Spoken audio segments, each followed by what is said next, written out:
All right, good morning. A little after 9 o'clock this morning, officers from the 6th District reported for the call for a shooting in Marvin Gaye Park, which is right here in the 5300 block of Dix Street, Northeast. When they arrived on the scene, they found 3 victims suffering non-life-threatening gunshot wounds. 2 of the victims were juveniles, and 1 of the victims was an adult male. Does it appear that any of these victims or possible suspects are students? Yes, it appears the 2 juveniles are students at schools in the area.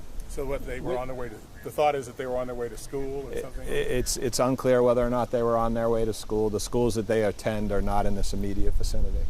And it was after the hours when school starts. Now you're saying that the students were the victims or the suspects?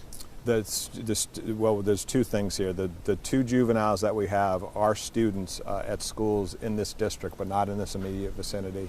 School started, as you know, school starts by 9 o'clock. This happened after 9 o'clock.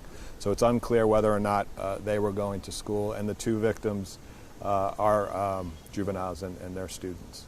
Okay, so the suspects are juveniles? The lookout that we have for the suspect right now is we have what appears to be a male in his teens wearing tan pants and a black covered top. 1 suspect? Right now we have a lookout for 1 person, yes. And does he appear to be a student? Does that appear to be a school uniform? We have no idea. So Chief, right in this same area overnight, we understand there was a double shooting, 1 fatality. Yeah, that wasn't in this immediate vicinity. That was on north of here, closer to the Prince George's County line. Okay, and there was a double shooting up there, and we have 1 adult male that was deceased in that incident. So at this point, you're not thinking there's a connection? Doesn't appear to be right now in any way related. Yeah. So, but obviously a great concern, or you wouldn't be over here at this point. You know, whenever we have young people that are shot in the city, it's a very, very serious concern to all of us. And, you know, the fact that these are school-age children, we'll have to look into, you know, why they weren't in school when school started. The suspect, can you give us a description? Yeah, the only thing we have is it appears to be a black male. He appears to be in his teens, wearing tan pants and a black covered top. Any idea why? No, we don't have a motive at this point. So, you know, this is relatively fresh. We may get a little bit more as the day progresses. We may have video. We don't know yet. If we have that, we'll obviously make that available to all of you.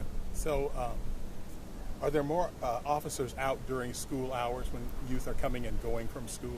We do. We have a particular focus around our schools to make sure that kids can get to school safely. As I mentioned earlier, this was after school had already began. I believe that the closest school that we have in the area is Woodson Senior High School, and classes start at Woodson at 9 o'clock. The classes for the younger kids in the city generally start earlier than that. Now, in terms of the victims, 2 juveniles, was there also 1 adult? Yes, 2 juveniles and 1 adult male. And in each case, it was non-life-threatening? Yes. Yep. I know with the earlier shooter, we had a crew on the scene, the homicide, I think the gentleman that drove himself to the hospital. Were you able to brief the media then, or was somebody able to brief us, or can you comment on that shooting as well? Yeah, I don't know if somebody spoke to the media on that particular case. What we had, it was on Division Avenue, just near the Prince George's County line. We had 2 males that were in a vehicle. They were shot multiple times. They were both adult males. They self-transported themselves out to the hospital in Prince George's County. When we gathered the information, 1 of the males was pronounced dead, and the other male appears to have non-life-threatening injuries.